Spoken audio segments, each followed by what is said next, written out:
You are listening to a recording from the 2021 PM&R Scholars Virtual Residency Fair. We would like to take a moment to thank the residency programs who have taken the time to present at our fair this year. This year's PM&R Scholars Virtual Residency Fair is supported by PM&R Recap, the best resource for your Physiatry clinical preparation, audition rotations, board preparation, and beyond. PM&R Recap offers 35 hours of review videos, hundreds of review questions, and even oral board cases. Head to PM&RRecap.com to learn more. This is Sunrise PM&R here in Las Vegas. Again, I'm sorry for the technical difficulties and running a little bit behind, but I do appreciate your attention and you guys sticking around. So we'll do a quick presentation as far as talking about who we are and what we do here in Las Vegas, and then we'll have general questions at the end. So I'll try to cruise through this because I know I've burnt up a lot of time just logging in, and again, I do apologize for that. So who we are, we're part of the HCA healthcare system. They consist of the largest GME in the United States, consisting of over almost 4,000 residents. We make up of approximately 170 hospitals, although that's continuously growing, and we span about 20 states, and that's coast to coast. That's not geographically isolated. There's HCA systems on the East Coast. Tennessee is the headquarters, and there's a lot here on the West Coast as well. Right now we have 5 PGY3, 6 PGY2s, and we just have a new class starting with us of 6 new PGY2s. So we have a full residency program now that we're really excited about. We're growing here in Las Vegas. Our program director is Dr. Siwan Lee. He was previously a faculty in the PM&R department at Montefiore in New York. He's fellowship trained in electrodiagnostics and sports medicine. And we have a wonderful program coordinator, Paige. If you haven't spoken with her or had the privilege, she's a wonderful program coordinator. She's doing an excellent job helping us build our program and really keeping us all organized. So that's very nice. Las Vegas, it kind of speaks for itself, really. And we have so much going on here as a city. We're kind of a young-ish city if you consider how large we are compared to other large cities in the United States. But we certainly have a lot going on. Shows are just now starting to open back up, so we're getting excited about trying to head back out and enjoy some of the shows on the Strip. Pretty much any kind of activity that you would enjoy doing, we pretty much have it here in Las Vegas. Tons of food. We enjoy going out as a residency class, as a residency program, and sampling the variety of different food out there. Last weekend we just chose a new Thai place that was very excellent. So if you're a foodie, we have a lot going on here as well. If you tend to lean more towards just outdoorsy stuff, we're kind of uniquely situated geographically. We pretty much have just a little bit of everything that you would want within arm's reach. So if you enjoy mountain biking or trail running like I do, we have a lot of that going on here. Or if you're more of a water buff, we have 2 large lakes, a lot of fishing and boat activities. And we even have a Mount Charleston that's about an hour away. The peak is somewhere around 14,000 feet, and it gets a little bit of snow in the wintertime. And we have our own little ski lodge up there. So if you like to do a little snow activities, we have that. But then also Utah is not too far away as well. So if you want to actually get a little bit better snow, you can head up there. It's just a few hours away, 3 or 4 hour drive. And you're up in some pretty nice mountains up in Utah. We have a pretty large sports following going on here in Las Vegas, and it's actually growing still. A couple of our notable professional teams are the Raiders. They started with us a few years back.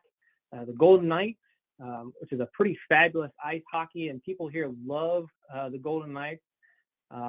Aces is an awesome women's basketball professional team here. We have several minor teams, the Aviators, which is a baseball team, another ice hockey team. We have a minor league soccer team, as well as a women's football league, which is very interesting. Haven't had a chance to go out and check them out. Be a fun game to watch as well. And there's rumors of a major league baseball team moving out here, although I'm not sure when or if that's happening. But that's kind of word on the street that we're going to get a major league baseball team as well.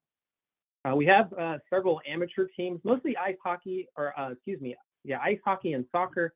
But this is just kind of a small little intro into the sports life here. It's, everyone loves their sports, and it's continuously growing. So if that's something that you enjoy, we definitely have it.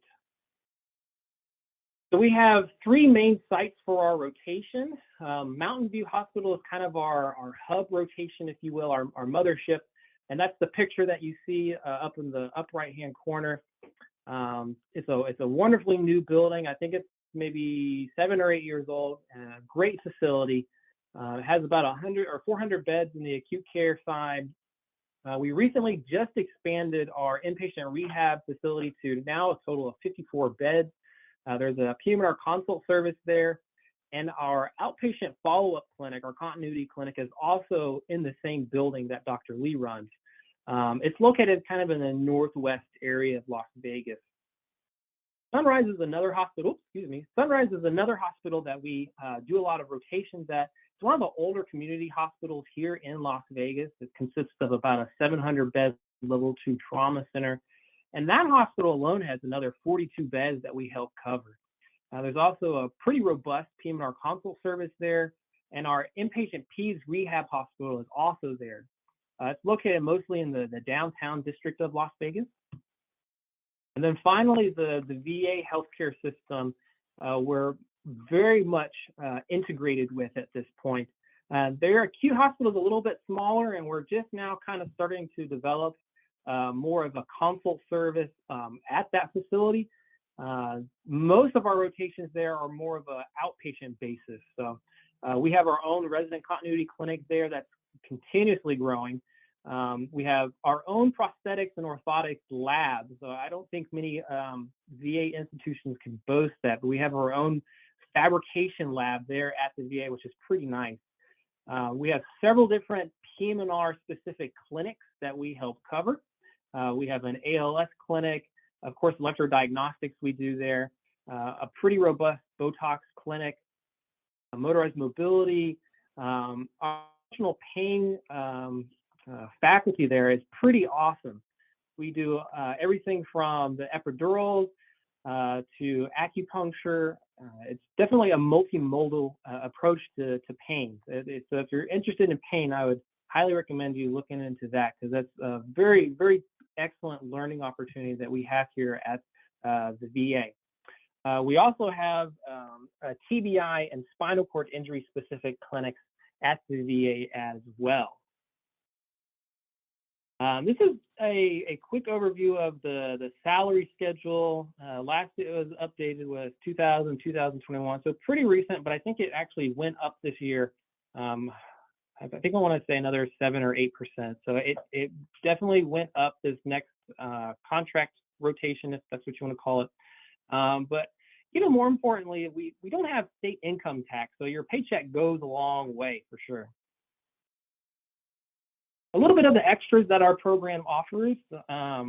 The program will pay for the AAP and AAP&R memberships. If you're presenting at the conference, we do cover for your conference travel and expenses. The hospital provides us with very nice iPhones at no cost to us instead of pagers. It kind of acts as our pager. They also provide us with a work laptop. We have a large amount of food stipend at all 3 facilities that you will not run out. I have yet to run out of any of my food stipends, so a lot of food going on here. We also have a pretty generous food stipend that I think is distributed biannually. They kind of give you a lump sum of like $300 to $600, something like that. I don't remember what it is, but it's very generous for a book stipend. And then they also pay for, it's like a weekend or a 5-day board review course, your PGY 4-year. We haven't quite decided on where we're going. We're kind of discussing about that, but we will be kind of deciding that probably in the next few months. Vacation, we get total of 20 days.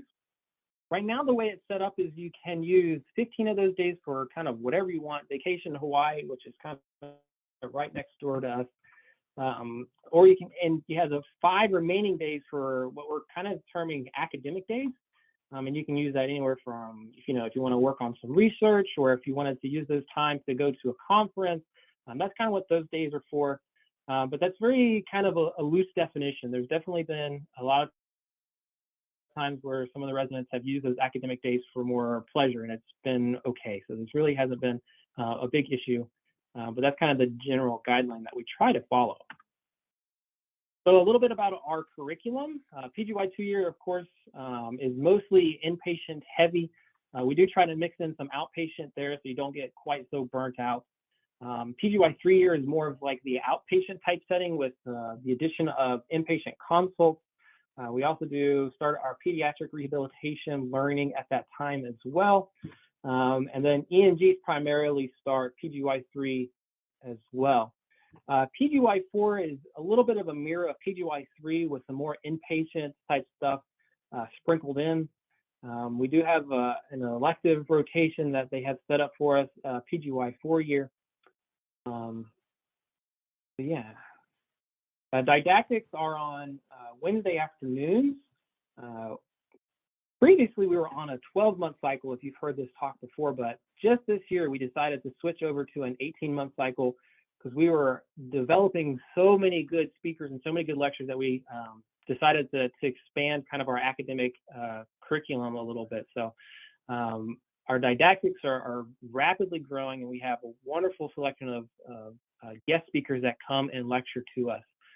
We also have a relationship with one of the medical schools here in Las Vegas that allow us to come into their anatomy lab a few months out of the year and review cadaver medicine. So that's we'll be starting that in the next couple of months as well. We also have a strong collaboration efforts with the internal medicine residency program here, as well as the radiology program and neurology program just started. So we were working pretty closely with them as well, developing and complementing each other's education.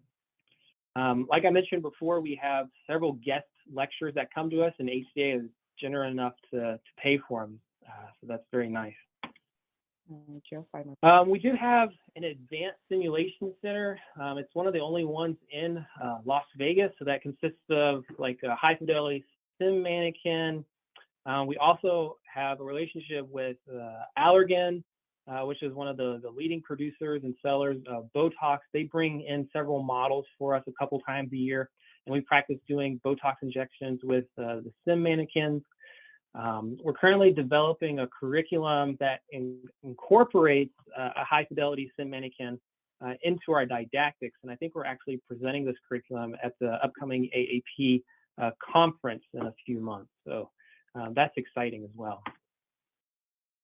This is kind of our pride and joy new baby that we just got set up. Well, I don't say just got, we've had it for a couple of years, but we now have several IRB approved studies that we're using this full gait motion analysis lab. It does pretty much everything you could want from kinematics, kinetics. We have, I think it's an 8-channel surface EMG. So we have a lot going on here. But if you have any kind of interest in gait biomechanics or even upper extremity, we can evaluate upper extremity biomechanics with this laboratory. We can offer you experience in learning how to use this machine. So thank you for your attention. And again, I apologize for being late and wasting you guys' time. But hopefully this was educational for you guys, and I'd be happy to try to answer any questions that you guys have. No, thank you so much for that, Joe. We do have a couple more minutes.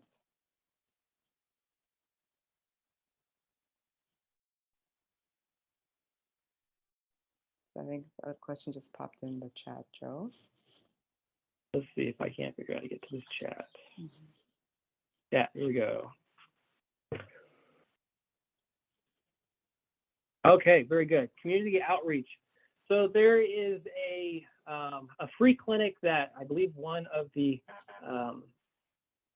community hospital runs, and we've reached out to them a couple of times as far as us helping coordinate medical care. And right now they're so booked out that they kind of turned us away a little bit. So we kind of are in line to kind of join up with them in a couple of months. So hopefully we can get in with them. We are looking into participating with some of the Special Olympics, especially some of the pediatric Special Olympics that are hosted here in Las Vegas. So that's definitely something that we're developing as we develop our connections with the community. What fellowship, let's see, what are the fellowships that you offer? Okay, so the way fellowships kind of work, you have to have a 10-year accreditation first and before you can start fellowship programs. We have been waiting for the site visit for several months, but as you can imagine, COVID kind of pushed everything back. So now I think we are scheduled for June, July, next month. I think that's when they're coming out for us. All of our paperwork is in order, and we're anticipating a very positive report from them. And then as soon as we get the 10-year accreditation, the plan is to start either sports medicine, pain medicine, or both. Okay, so those are the two big ones that we're looking into right now. There's still a lot of behind the scenes stuff that I'm not privy to as far as which one they're going to choose to go for first, or if they're going to try to do both at the same time, but that's what they're going for. Okay, so Botox at the VA. Yeah, so we get a lot of Botox hands-on experience, not only at the VA, but also Dr. Lee's clinic as well as chemoneuroablation, specifically with Dr. Lee. He enjoys doing the chemoneuroablation for his patients. So Botox, I think there's 3 half days of Botox at the VA, and usually there's 5 or 6 patients in each Botox clinic. And usually the first week we're kind of watching, observing, but after that, the needle's in our hands. So we get a lot of Botox experience, PGY3 and PGY4 a year. How much, let's see, Botox clinic. Oh, man, does your... That's all I have for time. But feel free to hang around and you can answer within the chat. Okay. Or if you'd like to send and you can also put in an email if anyone else in the audience has any question, if they'd like to reach out to you. That sounds good. I'll try to hang out in the chat, and I'll also put my email address in the chat as well. So if anyone wants to reach out to me privately, they can do that as well.